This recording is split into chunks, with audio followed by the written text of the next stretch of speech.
Talk, talk, talk, talk, talk, talk, talk, talk, talk, talk, talk, talk, talk, talk. Art of the Zodiac presents Talk, Talk, Talk.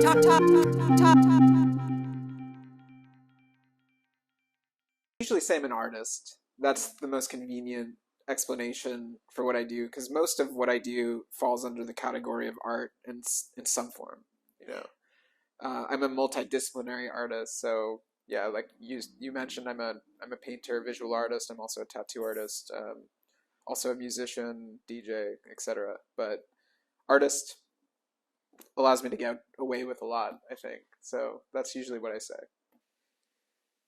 Um, I guess that I've always been fascinated by magic. Like, I had a lot of obsessions with fantasy literature and things like, I read the Harry Potter books when I was really little. I'm from that generation. So things like Harry Potter, The Lord of the Rings, I got really obsessed with fantasy novels.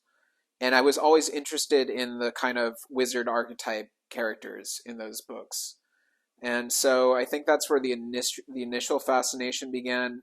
But I started to be introduced to magic. Um, I possibly just discovered magic by browsing the occult section at bookstores. Like my dad was really an avid reader. It was like something we would bond around. Like we would go to bookstores together and just kind of like hang out there and read.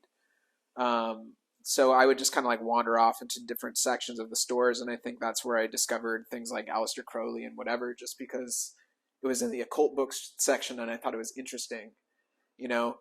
Um, and also through music, I got into metal music at a pretty young age, probably also around the age of like 12, 13, 14 years old. Tool had a big influence on me for the kind of more esoteric side of things and the influences that they bring into their music with Crowley, with Carl Jung, with astrology, these different references that they have in their music was kind of an entry point for me, as well as into psychedelics and visionary art and things like that. And so, yeah, I think like some of the first magical influences that I had, like the Satanic Bible was probably one of the first like occult books I ever read. Um, I read some Crowley books when I was in high school. I also got really fascinated with lucid dreaming and had a very deep lucid dreaming practice when I was a teenager.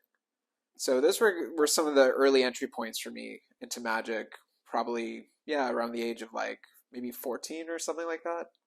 Yeah, definitely. I mean, I didn't learn meditation through my father, but he was involved in a Buddhist community near where I grew up. So I'd go with my father to lectures, classes, and group sittings, primarily with the Buddhist teacher Jack Kornfield, who's an amazing, very influential teacher on mindfulness.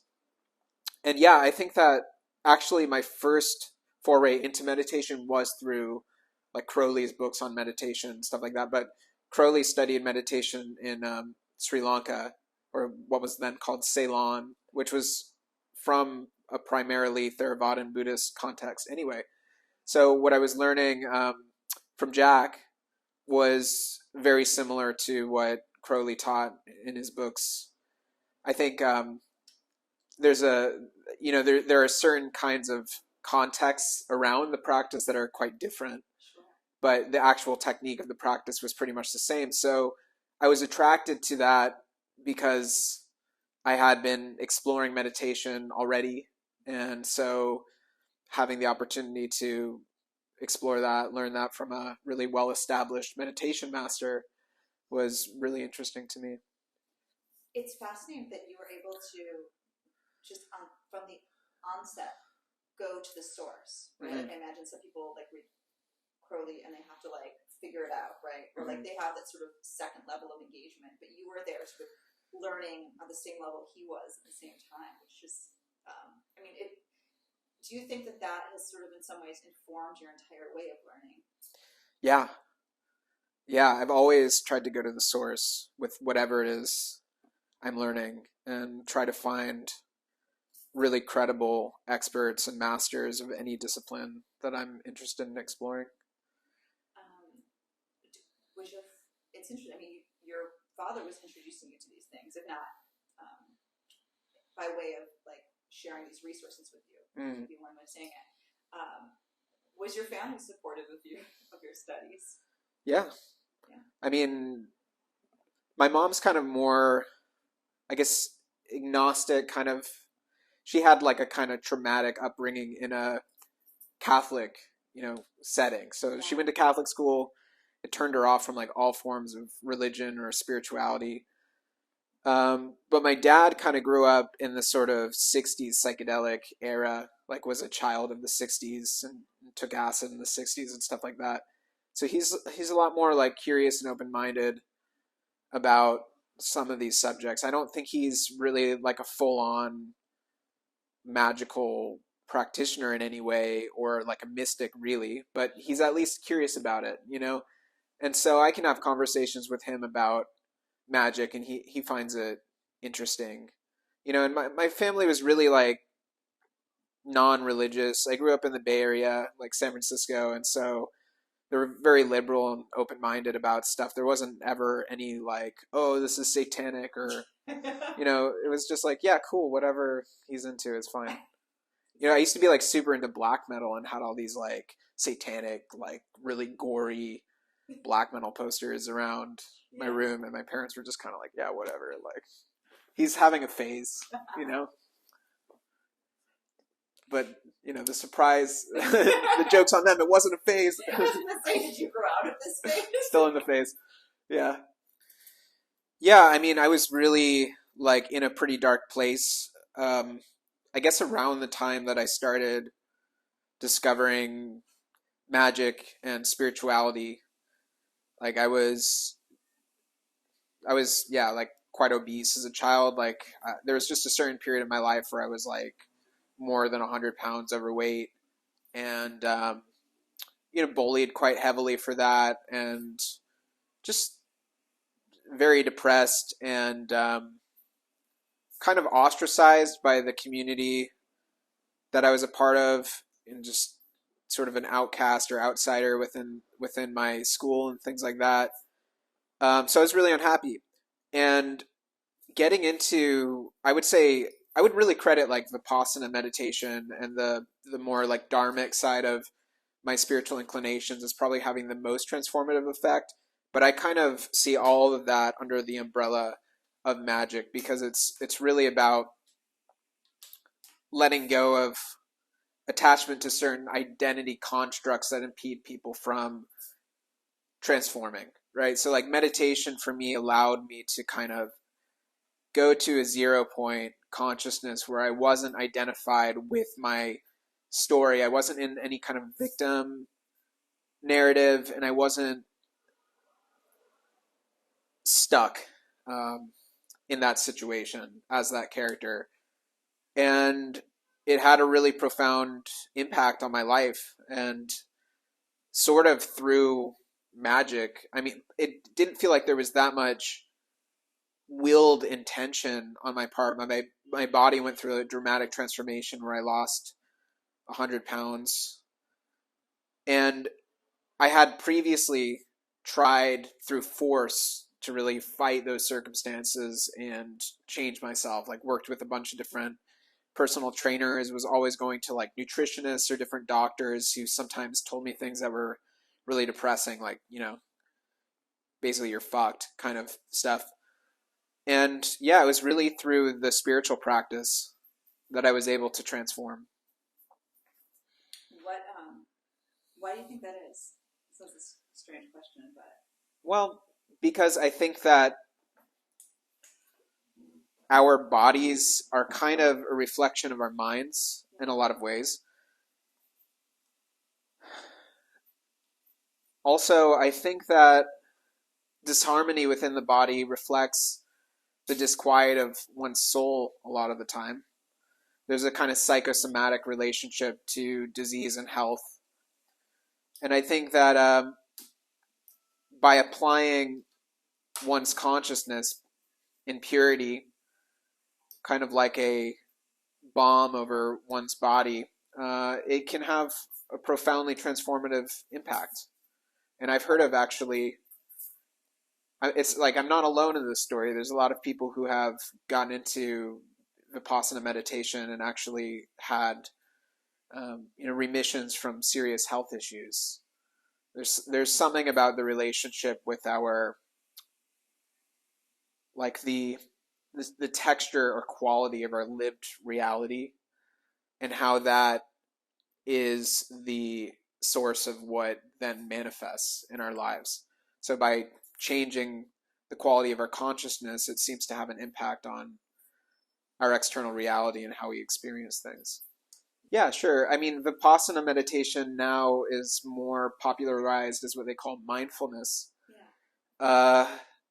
It's an awareness-based meditation practice where you use an object such as your breath or the sensations of your body to anchor yourself into the present moment. Traditionally, the intention around it is to come out of cycles of craving or aversion. So within Buddhist philosophy, craving and aversion are seen as the root cause of suffering. So we either want something and grasp at it, or we don't want something and we push it away. And this kind of constant state of reactivity is what creates the suffering that we experience in life. And so the meditation is very simple, of just sitting with things as they are and just being present and observing as a witness to what arises, not trying to necessarily force things to be any kind of way. So I was introduced to that practice through Jack Kornfield when I was pretty young. I think I was like 16 when I started going to those groups. The first meditation retreat that I did, silent meditation retreat, I was 18, and did the young adults retreat at Spirit Rock Meditation Center, which is a Buddhist retreat center, meditation center in Woodacre, California. And it was beautiful. Yeah. And I've had a consistent daily practice of meditation pretty much since that point onwards. I guess I've gone through certain periods of time where I've been more of an avid meditator than others, more disciplined around it. And I've also been fortunate to study with and learn a variety of different meditation techniques from different traditions, but they're all pretty similar when it comes down to it. Yeah, I think meditation practice is meant to be a preparatory practice for how you relate to life. It's supposed to change your orientation to reality and how you experience it. Like at a fundamental level, it really is meant to sort of unravel the illusion of reality itself. That's sort of what it's aimed to do. I think that it's more so seen as a therapeutic agent now, which I don't think is really in line with the traditional intentions behind meditation practice, but it's more in alignment, I guess, with what the needs of Western culture are. Because Western culture is it's like Western culture sees meditation as a practice to make their life in the material world more comfortable, which is great. Like that's a reduction of suffering, and I see that as a good thing. But really, it's about like waking up from the illusion of reality itself, like realizing emptiness and essentially achieving enlightenment, like to get to a place where your consciousness is free from entanglements with identity or the world, which is a little bit more metaphysical, like esoteric than the way most people relate to meditation now, I feel. Yeah, absolutely. Yeah. I think that a lot of the aims and imperatives of like Buddhist practice compared to Western magic, like they're often quite different.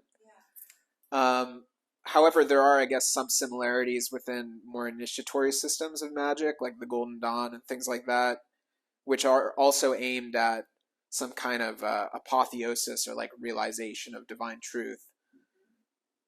But traditionally, historically, Western magic has always been aimed at sort of like meddling with the world, like reality hacking, changing things, which from a Buddhist perspective is kind of like, like getting a new suit of armor in World of Warcraft or something like that, like, so yeah, but meditation will definitely strengthen your magical abilities for a lot of different reasons. It engenders discipline, it hones concentration and focus. It focuses your willpower, directs and recalibrates your energy. Like, these are all things that are necessary within magical practice, which is why a lot of systems of magic incorporate meditation as a fundamental exercise in magical work. And it's kind of a Trojan horse, because if you're getting into meditation because you want to be a better magician so that you can like become a famous guitar player or something like that, like, then reality starts to like unravel through your meditation practice, and then you're like, whoa, like, maybe I don't need to become a famous guitar player, you know what I mean, or whatever. It's like you start to let go of the desire, attachment to manipulate reality, because you start to realize that reality is kind of just an illusion, some sort of empty, transient phenomenon of perception that arises and passes and floats through our consciousness like, bubbles on a river. Yeah, I've done a lot of psychedelics, and I've been in psychedelic culture, like immersed in psychedelic culture with really avid psychedelic users for a long time. So I've seen a lot of exactly what you're talking about. And these kinds of phenomena also occur in magical practice or in meditation practice without chemicals or plants. And it's not really the point. Because if you're creating further attachments to visions or insights or transformations or experiences, you're actually miring yourself deeper into samsara. You're creating, you're digging yourself deeper into the trench rather than like getting out of it. And yeah, unfortunately, while I think psychedelics are amazing tools, and I've personally experienced profound healing and transformation through them, and I've also seen it have profound healing effects for people, like even physical. I've known people who have had like chronic illnesses and things that have been pretty miraculously healed through psychedelics. Like, I met a guy when I was doing my ayahuasca dieta, which is like a traditional kind of Shipibo ayahuasca thing in Peru. I met a guy that had cured Crohn's disease through the use of ayahuasca, Kambo, and other plant medicines. After he was a very wealthy man, he had traveled all over the world to like Japan to see, all these specialists of Western medicine that weren't able to help him, but he was able to actually find healing and remission through these indigenous practices. So it is incredible.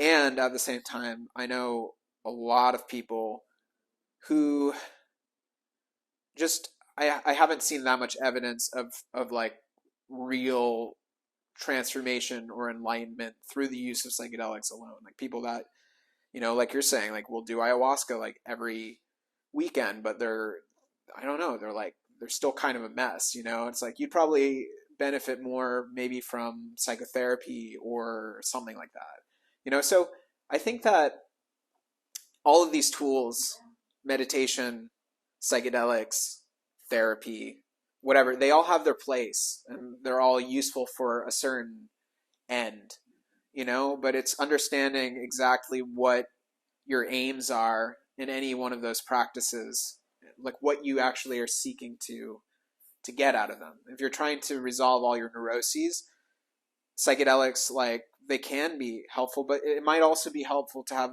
other practices as well, like, counseling, coaching, working with a therapist, something like that. And the same way, like if you're trying to resolve your neuroses, like meditation practice might not be the way.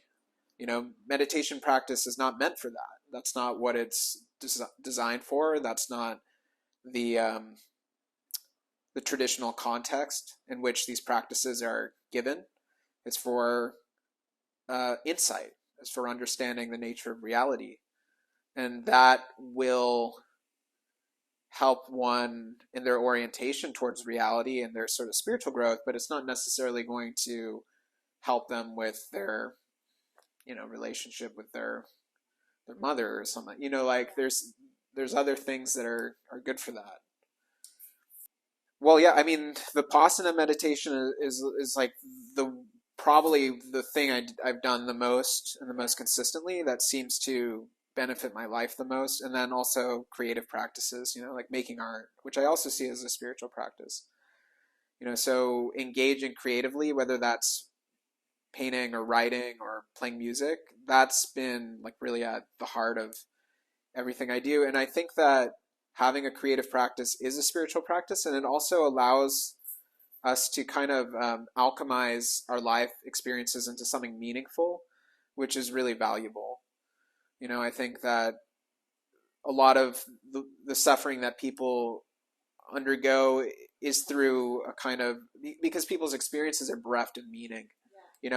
And in American Western culture, it's not like the most meaning-centered culture. It's very, consumeristic. So there's a lot of dismay that comes out of that. And I think having just, it can be like, you can write a poem every once in a while or something, but just there's something really healing in being able to take experiences that you have, even traumatic ones, and make art out of that, and it becomes something beautiful and a way to communicate and create connection, from yourself to other people, and resonance with other people, that I think is really profound.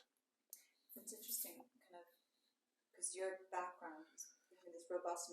I'm assuming you were meditating before you started doing psychedelics. So you have that background. Yeah, I was actually. To set it on top of it, in a sense. I've been thinking about a lot lately this idea of like psychedelic experiences without drugs. Like, what is the essence of a psychedelic experience? Mm-hmm. And do you think that's something that maybe you were able to attain with meditation? Yeah, I mean, I've experienced all kinds of altered states through different techniques that didn't involve psychedelics. I once, I had this experience in Bali, like maybe like 6 months ago, where this guy did this thing called hypoxia, which is like, kind of like, he sort of like chokes you out. Like, it's this Russian guy who like puts his hands in like these particular places on your neck, and it kind of like stops blood flow to your brain for like a few seconds. And it was like a full on like salvia DMT trip. Like, it was crazy. It was like, like a high dose ketamine experience. Like, I thought I died. Like, it was nuts, and it was like a profoundly altered state experience, like as strong as some of the strongest psychedelics I've ever taken, but like without any drugs, So it's definitely possible. And I've experienced stuff through energy work and through ritual and fasting and prolonged meditation. I mean, prolonged meditation will induce perspective altering experiences on the level of psychedelics, but without as much of the kind of cognitive distortion that psychedelics bring. So it's a much kind of like cleaner high. It's a lot more sustainable. And it has permanent effects, where it can actually alter forever the way that you see the world and the way you relate to it. Whereas the thing I find most frustrating about psychedelic experiences is that you can have this monumental, seismic shift in your consciousness that then in 2-3 weeks you're like back to the same patterns, and having run up that mountain untold numbers of times. Like, it doesn't really work necessarily to produce permanent shifts in your life without the proper integration. And I think that's why now there's more of an emphasis on integration work within psychedelic culture, which I think is really positive. Yeah, I was thinking of this interview. I can't remember the gentleman's name, but he was speaking to this idea that in certain cultures, it's like maybe you'd have this really intense like psychedelic experience, and you'd spend the rest of your life like unpacking it. Mm-hmm. But I love this idea that you have to be intentional about it. the patient that receives the treatment from the curandero doesn't take ayahuasca. So this idea of using ayahuasca to, for existential reasons or for spiritual reasons is not really something that's found within their culture. It's a tool that allows the doctor to be able to operate on their patient. And it's sorcery also. And that's something that gets left out a lot as well, is that these shamans or curanderos, they're like trained sorcerers. They use ayahuasca as an agent to be able to open up their perception to spirits and to be able to communicate with those spirits, to command those spirits. So it's very similar to Western magic in a lot of ways. They just use ayahuasca as the kind of tool to be able to interact with that sort of occult reality, and they undergo immense training to be able to do that, like really extreme for many years. And so I'm very skeptical of people that have like a few profound ayahuasca experiences and then decide that they're going to be shamans. And I've known lots of people like that, and I just think it's irresponsible because the stakes are quite high. You're like waging people's souls, and I think it's dangerous. And I think people should be more humble and careful and really undergo the proper initiations and trainings necessary to do that if that's really what they want to do.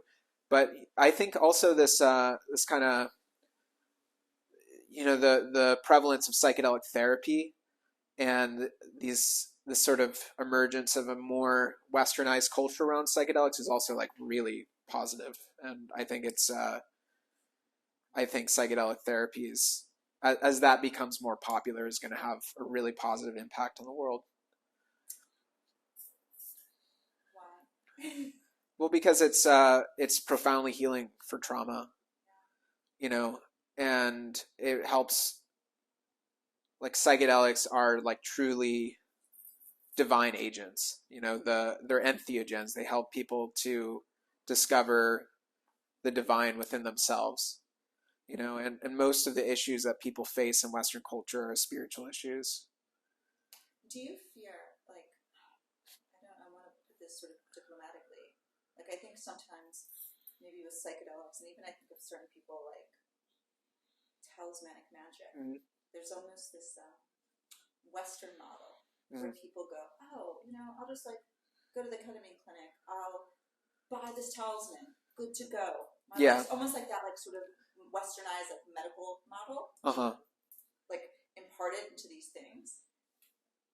Let's like your thoughts on those. But how much do you think we could say, maybe broadly speaking, magic is like a practice and a work? Well, yeah. I mean, really, even when you're reading rituals or procedures from magic books, whoever wrote that book got that from somewhere else. And so it's really up to every single person. Like you're on your own. Yeah. When it comes to magic, it's up to like every single person to make it work and discover like what actually works and what doesn't. Just because like Aleister Crowley wrote something or Eliphas Levi wrote something doesn't mean that it's good magic. Like you have to actually be the one to do it, try to make it work. So yeah, that's kind of like, and I think a lot of magicians and occultists, not everybody, but a lot of occultists kind of have that mentality, which is a good one, especially like chaos magicians. But yeah, I think that, Western culture being so like looking for a short-term reward without much effort, it's kind of like privileged in a way, and also very materialistic and consumeristic. That attitude gets imposed onto everything, where people want the quick fix, and it doesn't work that way.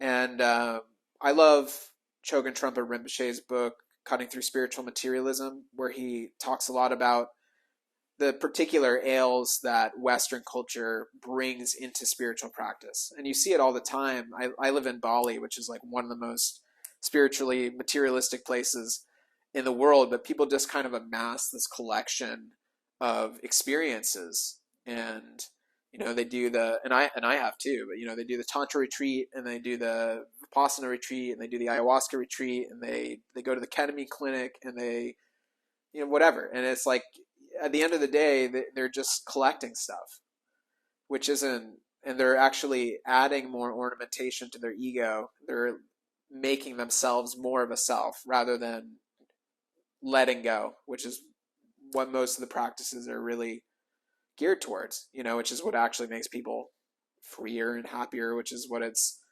supposed to do. Do you ever feel yourself in like, I want to say, in a strange place? Because on one hand, right, like you're an artist and you have like an insanely giant social media following, so there's maybe this pressure to like be a face in the world. But then it feels like you also are someone who's really reflective and spends a lot of time, like, honing your craft and, like, studying. Like, do you ever sort of feel the pressure between these two people? Not so much. I mean, I feel that pressure more with, like, personal relationships with people I'm close to, where it's like sometimes I require a lot of time alone or solitude in a way that can maybe make some of the people I'm close to feel like undervalued or something like that. But I think the people that really know me, like, don't take that personally, and they understand, that sometimes I just need to give my energy to other things, either to myself through meditation or like onto practices or into my art or whatever. But like, I don't know, like for me, the whole social media thing feels pretty abstract and vague.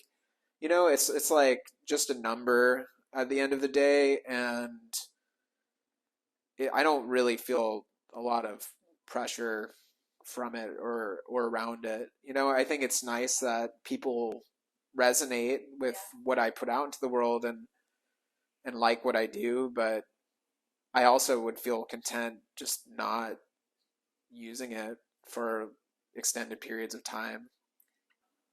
I see my role as kind of like an explorer of sorts, where I have certain experiences, and then if it's of value and I feel like it can benefit others, then I'll share about it. And I do actually try to maintain that intention as much as possible, that like if I'm sharing stuff on social media, if I'm writing about things, I'm trying to bring forth some kind of message that could help the people that read it or impact my audience positively. I really like San Francisco was really cool back then. So I liked living in San Francisco. I kind of did the whole like tune in, turn on, drop out thing though. Like I had like a couple profound psychedelic experiences. I tried mushrooms for the first time when I was like 17 or 18, and that really changed my life. And then I got really into Alex Gray's art. He was like somebody that I was really inspired by. And so I got a scholarship actually. I went to the Omega Institute, which is upstate New York, and flew to do a workshop with Alex and Allison. And that was the first time I had ever traveled by myself. And yeah, it was great. It was like really life-changing, and it was really encouraging. They were super supportive of me and my work. And Allison was like, have you been to Burning Man? You should go to Burning Man. We're going to Burning Man. You can camp with us. And so I was like, okay. And I was 18. And I was like, I guess I'm going to Burning Man. So I decided to go to Burning Man when I was 18. I didn't really know anybody there. And like looking back, it was hazardous, but I'm grateful that somehow it all like worked out. I went into it like the fool and just kind of like, yeah, like I had never really done drugs before. I did like a different drug every day at Burning Man for like a week straight, and had like a profoundly life-altering experience. And that also awakened me to visionary art as like a culture, as a community, as a subculture. And, all these people like Android Jones and Amanda Sage and Luke Brown that were, like now they're like my friends, but I didn't know them at the time. And they were all living these just like awesome lives, like flying all over the world, going to all these awesome festivals. Like they were living like rock stars, and I was like, I want to do that. So I basically dropped out of art school to do that, and just became like full-time psychedelic explorer. Yeah, that was like a really drug-heavy period of my life, but I made a lot of really cool art during that time and had a lot of cool experiences, and then started getting like flown around the world to do that.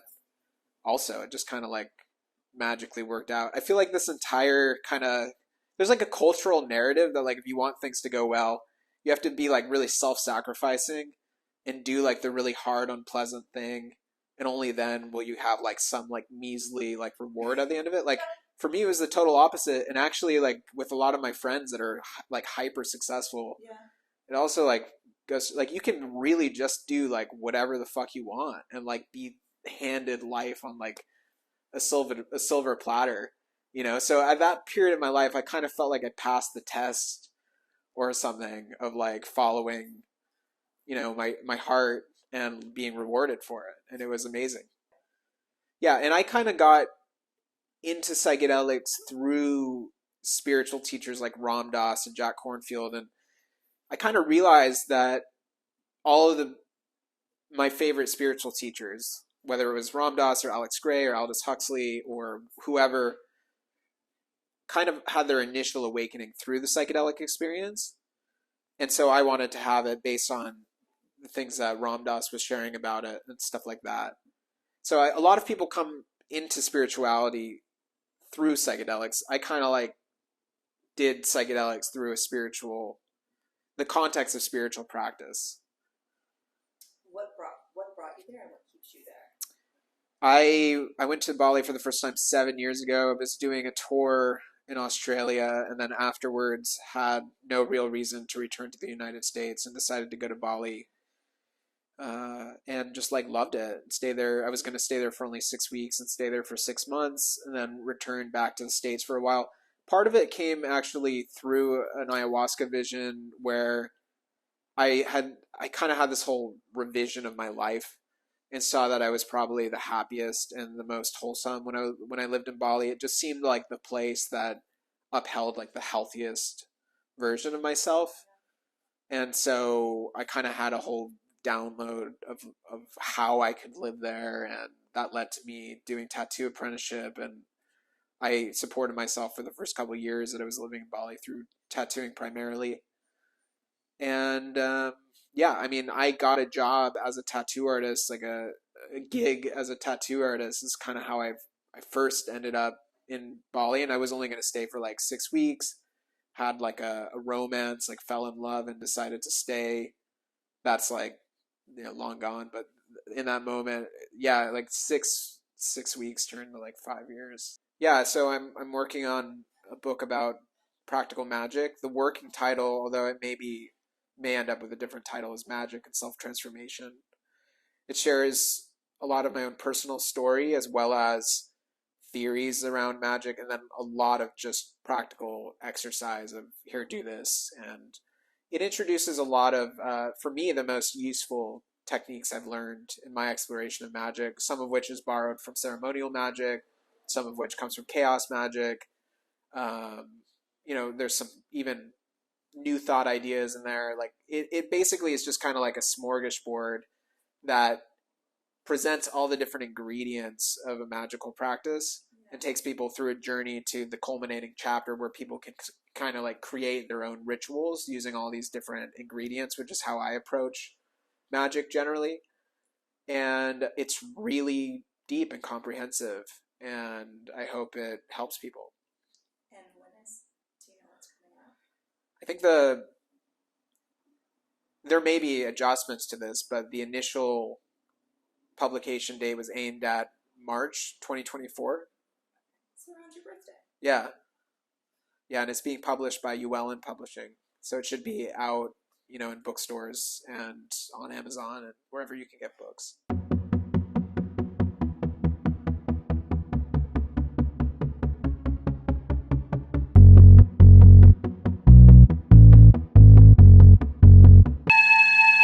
There are no parents, no other adults, no one to interfere with the fun.